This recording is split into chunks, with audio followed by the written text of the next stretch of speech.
नमस्कार विद्यार्थी मित्रों, हमने प्रथम सत्र का अभ्यासक्रम हिंदी का पूर्ण कर लिया है। आपने पक्की कापी में भी पूर्ण कर लिया होगा। अब द्वितीय सत्र का अभ्यासक्रम शुरू करते हैं। तो द्वितीय सत्र में 10 इकाई है। आज पहली इकाई शुरू करते हैं। पहली इकाई है काव्य। काव्य का नाम है बेटी। काव्य में क्या है तो एक बालिका बेटी अपनी आशा, अपनी इच्छाएं, अपनी अपेक्षाएं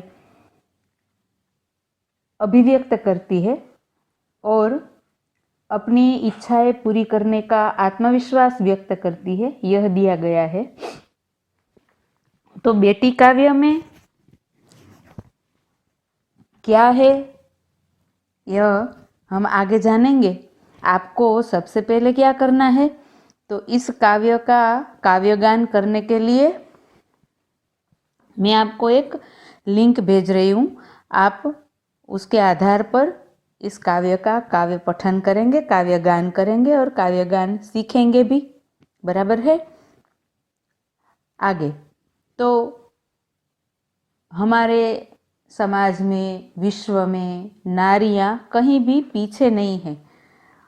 वह स्वाभिमान से जी रही है, आत्मनिर्भर बन रही है और सम्मान की भी अधिकारिणी है। और नारियों का योगदान भी राष्ट्र की उन्नति में महत्वपूर्ण है।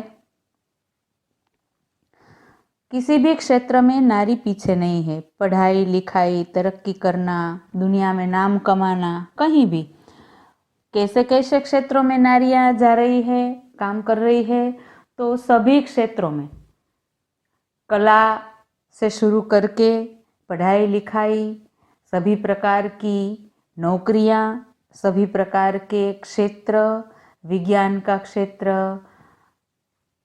डॉक्टरी का क्षेत्र, सब आरोग्य के सभी क्षेत्रों में, कला के सभी क्षेत्रों में, खेल जगत में, सभी जगह में नारियां आगे चल रही हैं, अपना कदम बढ़ा रही है, तरक्की कर रही है। और यहाँ तक कि देश के सर्वोच्च पद पर भी, वड़ा प्रधान और राष्ट्रपति पद के पद पर भी नारियां पहुँच चुकी है।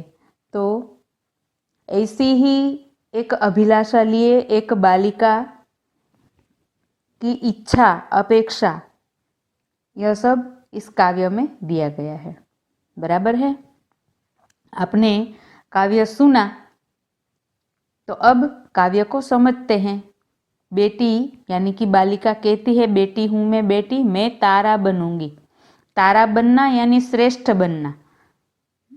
तो बेटी चाहती है कि मैं श्रेष्ठ बनूंगी और श्रेष्ठ बनकर सबका सहारा बनूंगी। मेरे घर का, परिवार का और समाज का भी सहारा बनना चाहती है। इतना उसमें आत्मविश्वास झलकता है। आगे, जिस तरह आकाश में चंद्र चमक रहा है उसी प्रकार मैं धरती पर चमकूंगी। यानी कि आकाश में चंद्र चमक रहा है, सबसे तेजस्वी दिखता है। रात्रि को जब आकाश में चंद्र है तो सभी तारों और चंद्र के साथ में हम देखते हैं तो चंद्र सबसे तेजस्वी दिख रहा है। उसी प्रकार बेटी धरती पर तेजस्वी दिखना चाहती है, चमकना चाहती है। अपने कार्यों से, अपनी शक्ति से, अपनी बुद्धि से श्रेष्ठ बनकर दिखाना चाहती है और धरती पर चमककर उजियारा फैलाना चाहती है। मानी चंद्र जिस प्रकार उजाला देता है उसी प्रकार बालिका धरती पर चमककर उजाला, कैसा उजाला तो ज्ञान का उजाला, धरती पर ज्ञान फैलाना चाहती है। चंद्र का उजाला रोशनी के लिए है, शीतलता के लिए है। तो हम उजाला फैलाएंगे, उजियारा करेंगे कैसे तो ज्ञान फैलाकर, अपने ज्ञान से उजियारा करेंगे। मानी अपने ज्ञान से सबको मार्गदर्शन देंगे, सबको राह दिखाएंगे। और इसके लिए बेटी क्या क्या करना चाहती है तो पढ़ूंगी, लिखूंगी, मैं मेहनत करूंगी।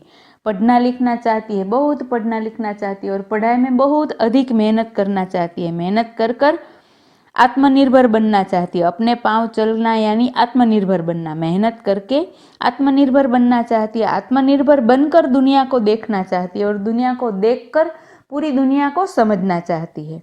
इससे आगे क्या करना चाहती है?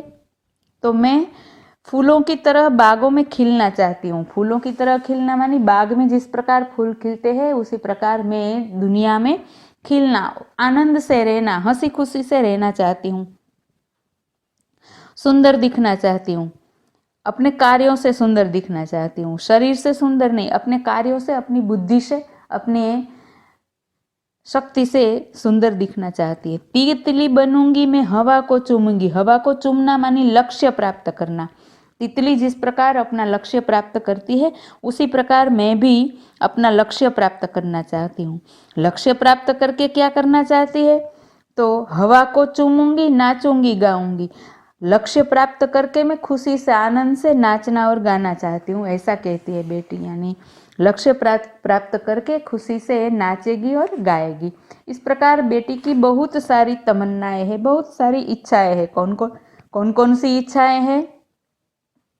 तो श्रेष्ठ बनना चाहती है, धरती पर चमकना चाहती है, धरती पर उजियारा, ज्ञान का प्रकाश फैलाना चाहती है, पढ़ाई लिखाई में बहुत मेहनत करके आत्मनिर्भर बनना चाहती है, आत्मनिर्भर बनकर दुनिया को देखकर दुनिया को समझना चाहती है।